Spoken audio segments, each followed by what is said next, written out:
नमस्कार, मैं ब्रजेश कुमार कार्तिकेय क्लासेस के डिजिटल प्लेटफॉर्म पर आप सभी का एक बार फिर से स्वागत करता हूं। दोस्तों, आज का जो हमारा टॉपिक है उस टॉपिक का नाम है नंबर सीरीज यानी संख्या श्रृंखला। संख्या श्रृंखला के अंतर्गत आपको जो क्वेश्चंस दिए जाते हैं बेटा, वो आप जैसे मैं एक क्वेश्चन आपसे डिस्कस करूं 3, 5, 8, 13 और 22 और फिर उसके बाद में आपको एक क्वेश्चन मार्क मिलता है और ये आपको जो क्वेश्चन मार्क है इस स्थान पे कौन सा नंबर होगा ये आपको पता करना होता है। अब इसके क्या रीजनिंग है पीछे, क्या कैलकुलेशन है पीछे, किस तरह से ये क्वेश्चन मार्क हमें पता करेंगे या कैसे हम इसको निकाल पाएंगे, यही आज हमें इस क्लास में सीखना है। अब जैसे इस क्वेश्चन की ही मैं बात करूं तो आप देख रहे हैं कि यहाँ 3 से 5 गया, 5 से 8 गया, तो ये समझ में आ रहा है कि सर ये इसमें शायद जुड़ रहा हो। तो अगर जोड़ के देख लेते हैं, 3 में 5 जोड़ा, फिर इसमें 8 जोड़ा, तो यानी मिल गया हमको 8। अगर 5 में 3 जोड़े, पीछे का नंबर जोड़ते हैं, फिर इसमें हमने अगर 5 जोड़ा तो 13 मिलता है। लेकिन यहाँ पर आपको वो नंबर नहीं मिलता है, क्योंकि अगर 13 जोड़ते हैं 8 में तो आपको नंबर मिलेगा 21 और लिखा है यहाँ पे क्या 22, यानी ये कॉन्सेप्ट यहाँ पे नहीं लग रहा है। अब हमें ये पता करना होगा कि इस क्वेश्चन में यहाँ पर कौन सा कॉन्सेप्ट लग रहा है। अगर मैं बात करूँ इस क्वेश्चन की तो बेटा आपको ये मोटा मोटा दिखाई दे रहा होगा कि सर अगर मैं इसको 2 से मल्टीप्लाई करूँ और 1 घटा दूँ तो ये क्या हो जाएगा, 5 हो जाएगा। सेम वही काम यहाँ पर मैं कर दूँ, अगर 2 से मल्टीप्लाई करने के बाद में 2 घटा दूँ तो क्या हो जाएगा, 8 हो जाएगा। यही काम यहाँ पर कर दूँ, 2 से मल्टीप्लाई करने के बाद में 3 घटा दूं तो यह क्या हो जाएगा बेटा, 16 और 16 से 3 गया, क्या बचेगा, 13 बचेगा। यही काम यहाँ पर करूं और फिर यही काम यहाँ पे करूं, यहाँ पे 4 घटेगा और फिर यहाँ पे कितना घटेगा बेटा, 5। तो ये डबल करेंगे तो हो जाएगा कितना, 44, और 44 से 5 गया तो कितना बचेगा, 39। तो ये इस तरह का क्वेश्चन होता है। मैं आपको सिर्फ यहाँ पर इसका एक परिचय करा रहा था मोटा मोटा कि ये क्वेश्चन कैसे होते हैं और इन क्वेश्चंस में हमें क्या फाइंड आउट करना होता है। अगर मैं बात करूं कि इस क्वेश्चन मॉडल पर, तो इसमें 2 तरीके के क्वेश्चन होते हैं। एक होता है कि आपको जब बीच में कोई संख्या लुप्त होगी, यानी जैसे मैंने अभी पहला वाला क्वेश्चन किया, एक संख्या क्या थी यहाँ पर, मिसिंग थी, ये पता करनी होती थी। यहाँ पर जैसा आप दिख रहा होगा एक संख्या मिसिंग है, ये पता करनी है। या फिर आपको एक पूरी सीरीज दे दी गई और इस सीरीज में कोई एक ऐसा नंबर है जो अपने आप में गलत है, यानी एक लुप्त संख्या पता करने का लॉजिक चलता है और दूसरा चलता है गलत संख्या को पता करने का लॉजिक। अब इन दोनों क्वेश्चंस को कैसे करेंगे, चलिए फिलहाल यहाँ पर इन दोनों क्वेश्चंस को देख लेते हैं और फिर इसको विस्तार पूर्वक समझते हैं। जैसे मैं कहूँ यहाँ पर आपको क्या पता चल रहा है कि सर ये नंबर्स जितने भी लिखे हैं ये सब घन लिखे हैं। किसी के क्या लिखे हुए हैं, घन लिखे हुए हैं, यानी किसी के क्यूब लिखे हुए हैं। तो अगर मैं 0 की बात करूँ तो 0 अपने आप में 0 का क्यूब है। 2, 8 लिखा हुआ है तो ये किसका क्यूब है, 2 का क्यूब है। 27 लिखा हुआ है तो किसका है, 3 का। 64 लिखा हुआ है ये 4 का, और 25 लिखा हुआ है तो ये 5 का। नंबर कौन सा मिसिंग हो गया बीच में, 1। तो यानी यहाँ पर जो नंबर होगा लुप्त संख्या के स्थान पे वो कौन सा होगा, 1 होगा। अगर मैं कहूँ दूसरे प्रश्न में जहाँ पर आपको पता करना है गलत संख्या का, तो यहाँ पर जैसे आप देख सकते हैं कि ये सीरीज एक दी हुई है, पूरी सीरीज आपको दी गई है। इस पूरी सीरीज में कुछ बातें आपको देख करके पता चलेंगी। जैसे अगर मैं कहूँ आप एक चाहे स्क्वायर करे चाहे क्यूब करे, बात एक ही हो जाती है। अगर मैं कहूँ 2 की, तो ये इंडिविजुअल एक ऐसा नंबर है जो आप समझने की कोशिश करिएगा कि ना ये स्क्वायर में जा रहा है और ना ये क्यूब में जा रहा है। अगर मैं 9 की बात करूं तो ये पर्टिकुलर स्क्वायर में जा रहा है। अगर 28 की बात करूं तो ना ये स्क्वायर में जा रहा है ना ये क्यूब में जा रहा है। 63 में भी सेम वही सीन है, 126 में भी सेम वही सीन है और 217 में भी सेम वही सीन है। लेकिन जो पीछे के कुछ नंबर्स हैं इनको देख करके हमें एक आइडिया ये मिलता है कि सर हमको यहाँ पर अगर ये क्यूब कर दें और क्यूब करने के बाद में कुछ जोड़ दें।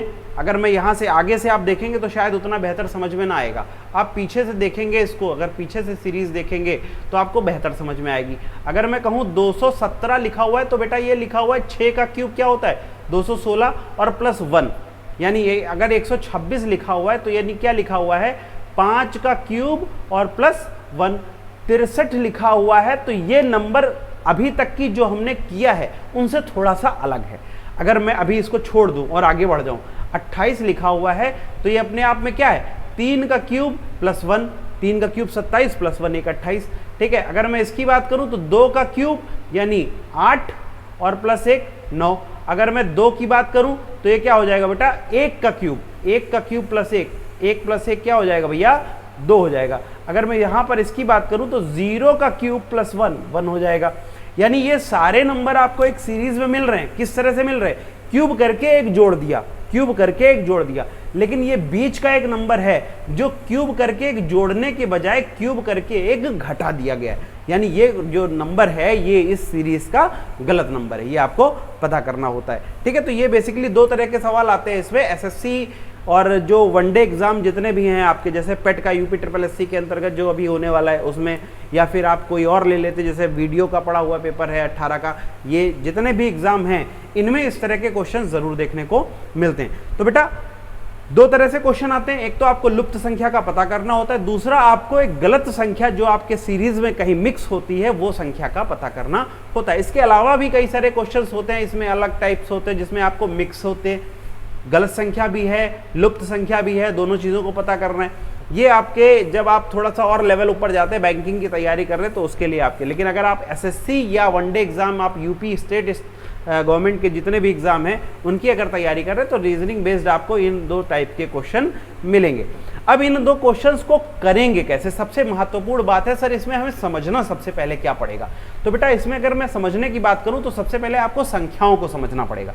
जैसे मैं आपसे कहूं कि प्राकृतिक संख्याएं क्या होती है, नेचुरल नंबर्स क्या होती है, तो आप सर कहेंगे 1 है सर, 2 है, 3 है, 4 है, 5 है, ये अनंत तक चलती चली जाएंगी। ये सारी क्या है आपकी प्राकृतिक संख्याएं, यानी 1 से शुरू होकर के अनंत तक की सारी क्या है प्राकृतिक संख्याएं, ये सभी को पहले से पता होगा।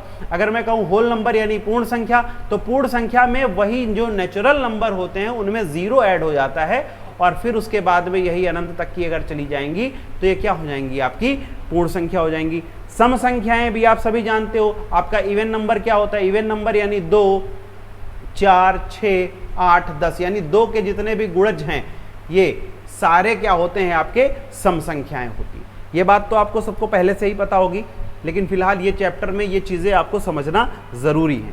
विषम संख्याओं की अगर मैं बात करूं तो 1 है, 3 है, 5 है, ठीक है, 7 9, यानी वो सभी संख्याएं जो 2 से गुणा ना हो वो सारी संख्याएं क्या कहलाती हैं, विषम संख्याएं कहलाती हैं। अभाज्य संख्याएं यानी प्राइम नंबर्स वो होते हैं, अभाज्य संख्याएं वो होती हैं जो खुद से और 1 से विभाज्य होने के अलावा किसी दूसरी नंबर से विभाज्य ना हो। जैसे मैं बात करूं 1, जैसे मैं बात करूं 2 के बाद 3 के बाद 5 के बाद में आपका 7 के बाद 11 के बाद 13 और ये बढ़ता चला जाएगा। ठीक है, ये आपके सारे नंबर्स क्या हो जाएंगे अभाज्य। एक प्रश्न बेटा कभी कभी मैथ में याद आता है कि 1 से लेकर के 100 तक की कितनी अभाज्य संख्याएं होती हैं, तो बेटा 1 से लेकर के 100 तक की जो अभाज्य संख्याओं की संख्या है वो कितनी है, 25 है। ये बहुत ही महत्वपूर्ण सवाल है, कई पेपर्स में अलग अलग जगहों पे देखा गया है, टेट सीटेट के एग्जाम में खासकर आता है। ठीक है, तो 1 से लेकर के 100 तक की जो संख्याएं हैं उनमें अभाज्य संख्याओं की अगर मैं बात करूं तो उसके बीच में काउंटिंग में अगर बात करेंगे तो कितने नंबर्स पढ़ते हैं, 25 नंबर पढ़ते हैं। इसके अलावा जो अगला कॉन्सेप्ट इसमें बन जाता है वो है वर्ग पर आधारित। जैसे आप जानते हो 4 हो गया, 9 हो गया, 16 हो गया, ठीक है, अपने आप में 1 हो गया, एक अपने आप में 1 का क्या है वर्ग है। ठीक है, 25 हो गया, ठीक, 36 हो गया, 49 हो गया, ये सारे आप बढ़ाते चले जाओ, इन पर आधारित प्रश्न होंगे, यानी आपको एक सीरीज दी होगी जिसमें आपको वर्ग देखना होगा। अगर मैं इसके आगे बात करूं तो वर्ग में कुछ जोड़ घटा करके आपको प्रश्न मिलेंगे। जोड़ घटा करके मतलब जैसे आपसे कह दिया गया यहाँ पे 5, ठीक है, उसके बाद में आपसे कह दिया गया 10, उसके बाद में आपसे कह गया 17, उसके बाद में आपसे कह दिया 26, अगली नंबर क्या, तो यहाँ पर क्या हो रहा है, हर बार कोई संख्या का वर्ग में कुछ ना कुछ जोड़ करके बताया गया। जैसे 2 का स्क्वायर प्लस 1, 3 का स्क्वायर प्लस 1, 4 का स्क्वायर प्लस 1, ठीक है, 5 का स्क्वायर प्लस 1, आगे क्या हो जाएगा 6 का स्क्वायर प्लस 1 यानी 36 प्लस 1 यानी कितना आंसर हो जाएगा 37 हो जाएगा। तो ये आपको देखना रहता होगा कि जब आप वर्ग में कुछ जोड़ करके या कुछ घटा करके कोई आप सीरीज प्राप्त कर रहे हो। ठीक है, इसी तरीके से घन संख्या पर आधारित भी होता है। जैसे आप देख सकते हैं कि आपका 1 हो गया, 8 हो गया, ठीक है, 27, 64, 125, 216 यानी बढ़ता चला गया। आप ये सारी संख्याएं क्या हैं, आपके घन पर आधारित। और सेम वही कॉन्सेप्ट यहाँ पर भी हो जाता है। जैसे मैंने कहा 2 हो गया आपका, 9 हो गया, 28 हो गया, 65 हो गया, ठीक है, 126 हो गया। अगली संख्या क्या, तो आप देख करके सर बता सकते हैं कि अगली संख्या क्या होगी, 217 होगी, क्योंकि सर ये सभी संख्याओं के घन में कुछ ना कुछ क्या कर रहा है, जोड़ रहा है। आज की क्लास में बेसिकली रखूंगा आपको कॉन्सेप्ट समझाने पर, यानी जो आपके सीरीज होती हैं, यानी श्रृंखला जो बनती है, इन पर कैसे हम अपने माइंड को ले करके जाएंगे, कैसे उस चीज को समझेंगे। ठीक है, अगला जो हमको टाइप इसमें देखने को मिलता है वो है, जैसे हमने कहा संख्या में कुछ भी गुणा कर दिया, और कुछ भी गुणा करने के बाद में या उसमें कुछ भी जोड़ घटाने के बाद में हमें क्या नंबर मिलता है। जैसे आपके सामने लिखा हुआ है 3, 4, 12, 45, 96, और फिर उसके बाद में मिसिंग संख्या दी हुई है। अब आपके पास 30 सेकेंड का समय है, 30 सेकेंड में इसका आंसर करने की कोशिश करिए, इसकी कोशिश करिए। ये मिक्स है, आपको कुछ जोड़ करके या कुछ गुणा करके आपको ये प्रश्न दिया गया। आप इसके लिए 30 सेकेंड आपके पास है, फटाफट इसके बारे में एक बार बताइए, फटाफट इसके बारे में बताइए।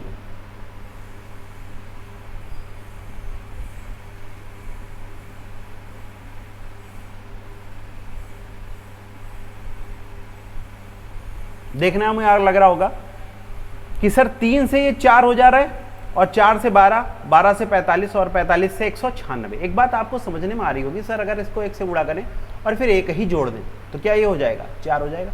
सर अगर हम 2 से गुणा करें और फिर उसके बाद में इसमें हम कितना जोड़ दें, 4 जोड़ दें, तो 4 दूनी 8 और 4 12 हो जाएगा। सर उसके बाद में नेक्स्ट हम अगर इसको 3 से गुणा करें, कितना गुणा करें, 3 से गुणा करें, तो और फिर उसके बाद में अगर हम 12 3 36 और इसमें कितना जोड़ देते हैं, 9 जोड़ देते हैं, तो ये कितना हो जाएगा आपका, 45 हो जाएगा।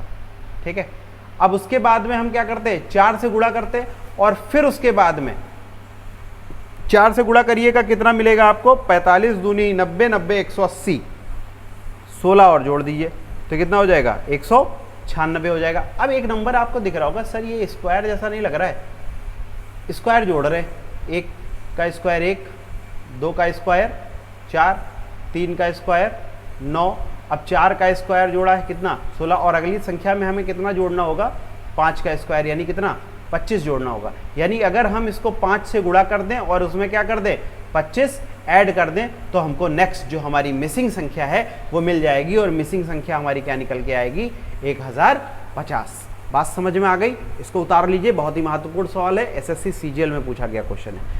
ठीक है, इसको उतार लीजिए, किया क्या गया है फिर से बता देता हूँ बेटा। इसमें 1 से गुणा करके 1 जोड़ा गया है, फिर 2 से गुणा करके 2 का स्क्वायर जोड़ा गया, 3 से गुणा करके 3 का स्क्वायर जोड़ा गया, 4 से गुणा करके 4 का स्क्वायर जोड़ा गया, 5 से गुणा करके 5 का स्क्वायर जोड़ा गया। यानी जिस संख्या से गुणा किया उसी के स्क्वायर को जोड़ दिया, जिस संख्या से गुणा किया उसी का स्क्वायर हमने जोड़ दिया। कुछ भी संख्या में गुणा करके हमने क्या कर दिया, जोड़ दिया। बात समझ में आ गई। अब इस तरह से हमें अपने दिमाग में कुछ कॉन्सेप्ट्स रखने हैं, और इन्हीं पर आधारित हमारी परीक्षा में हमें कहीं ना कहीं प्रश्न मिल जाएगा। चलिए अब कुछ क्वेश्चंस करने की कोशिश करते हैं। क्वेश्चन नंबर 1 आपके सामने है, 30 सेकंड का आपके पास समय है, और बताइए इसका आंसर क्या होगा। 3 है, 2 है, फिर 3 है, फिर 10 है, फिर 15 है, और फिर 26 है। अगली संख्या आपको बतानी है क्या होगी।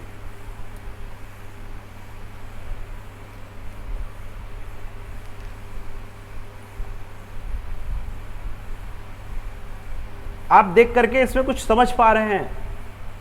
सर 2, फिर उसके बाद 3, फिर 10, फिर 15, फिर 26। अगर आप सबसे पहले क्या करते हैं, इसके बीच में अंतर लेने की कोशिश करते हैं। अगर आप इसके बीच में अंतर लेंगे तो यहाँ से 1 मिलेगा, यहाँ 7 मिलेगा, यहाँ 5 मिलेगा, यानी एक अनसर्टेनिटी दिखेगी। कुछ आपको एक नंबर ऐसे नहीं दिख रहे होंगे जो आप लगातार कुछ जिन पे काम कर रहे हो, 1 फिर 7 फिर 5 फिर 9, यानी कुछ अलग अलग से नंबर दिख रहे हैं। ये यानी यहाँ पे कॉन्सेप्ट नहीं लगेगा, कुछ और लग रहा है। और वो क्या लग रहा है, अब जरा इसको समझते हैं। मैंने कहा सर 1 का स्क्वायर करने के बाद 1 में जोड़ दिया, क्या मिल गया, 2 मिल गया।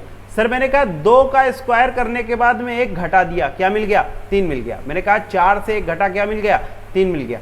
फिर मैंने कहा सर 3 में स्क्वायर करने के बाद में 1 जोड़ दिया, तो हमें क्या मिल गया, 10 मिल गया। अब देखो यही यहाँ पे समझना है, इस क्वेश्चन में इन्होंने क्या किया है कि स्क्वायर करके, किसी नंबर का स्क्वायर करके एक जोड़ रहे हैं, फिर उसके बाद में घटा रहे हैं, फिर जोड़ रहे हैं, फिर घटा रहे हैं, यानी दोनों काम यहाँ पे हो रहे हैं। अब यहाँ पर एक घटाया है तो यहाँ पर क्या करेंगे, 4 का स्क्वायर करके एक नंबर घटाएंगे तो 15 हो जाएगा। और यहाँ पे क्या किया है इन्होंने, 5 का स्क्वायर करके एक नंबर जोड़ा है, तो अगली सीरीज में क्या करेंगे, 6 का स्क्वायर करके एक नंबर घटा देंगे। अगर यहाँ पे घटा देंगे तो 36 माइनस 1 क्या बच जाएगा भैया, 35, यानी इसका ऑप्शन नंबर बी सही हो जाएगा। क्वेश्चन नंबर 2 आपके सामने, और फटाफट 30 सेकेंड में इसका आंसर करिए। 0, 5, 8, 17, 24 आंसर क्या होगा?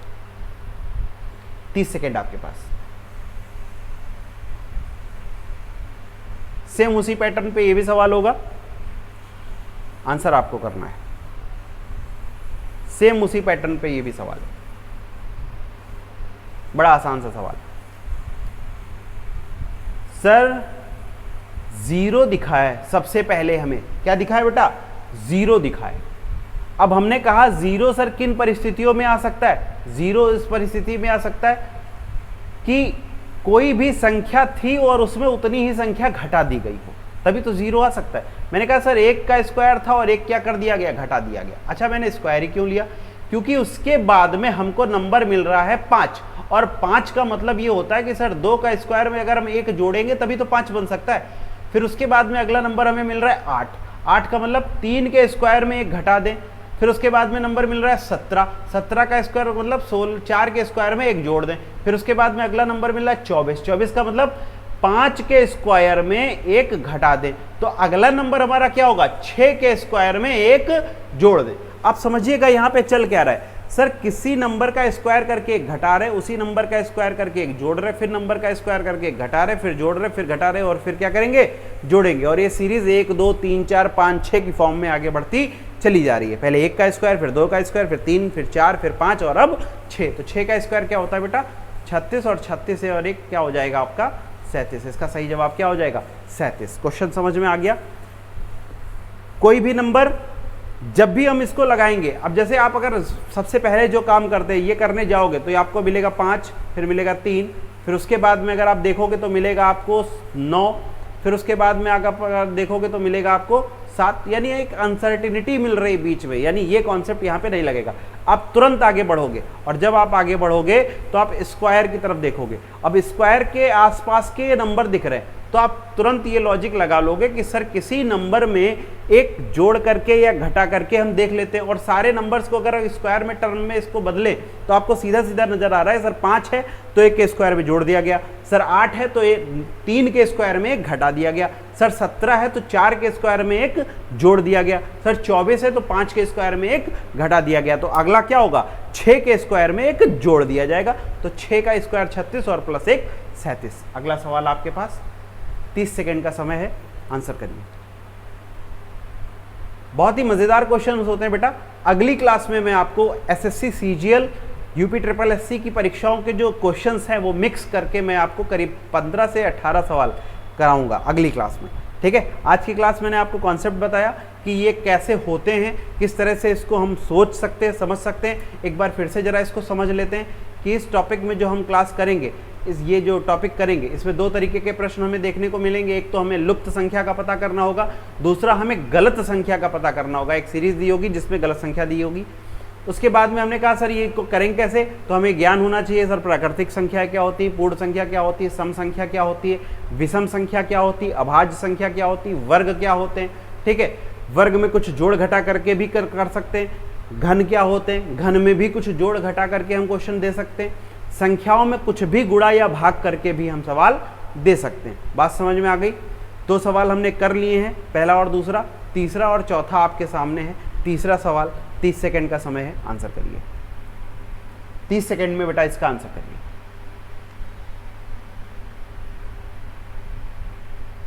क्या होगा इसका आंसर?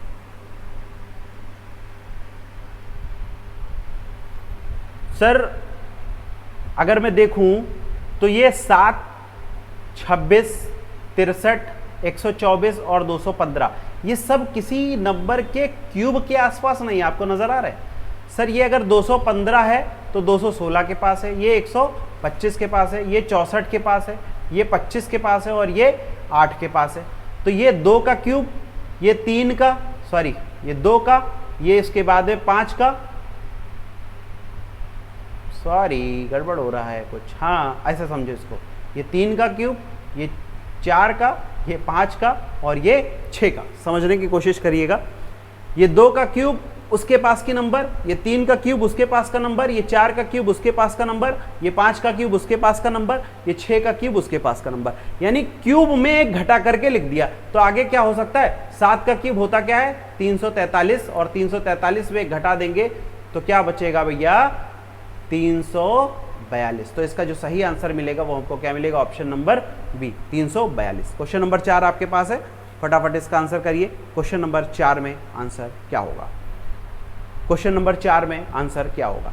इसमें आपको 2 नंबर मिसिंग हैं और ये इस तरह के जब नंबर आपको मिसिंग होते हैं तो आप एक बात का ध्यान रखिए, ये सीरीज इस तरह से चलती है, ठीक है, ये नंबर तक पहुंचेंगे, ये सीरीज इस तरह से चलेगी और इस नंबर तक पहुंचेगी। ये दोनों नंबर आपको बताने हैं, कमेंट ज़रूर करिएगा। अगली क्लास में हम आपको एसएससी यूपी ट्रिपल एससी के इस चैप्टर, इस टॉपिक के बहुत से क्वेश्चंस करवाएंगे। आज की क्लास हमारी कॉन्सेप्ट बेस्ड क्लास थी, अगली क्लास में हम मिलेंगे, इसका आंसर आपको कमेंट में आंसर करना है, ठीक है। चलिए आज की क्लास इतना ही रखते हैं, कल इसके अगली नेक्स्ट क्लास में हम लोग क्वेश्चन करेंगे। नमस्कार।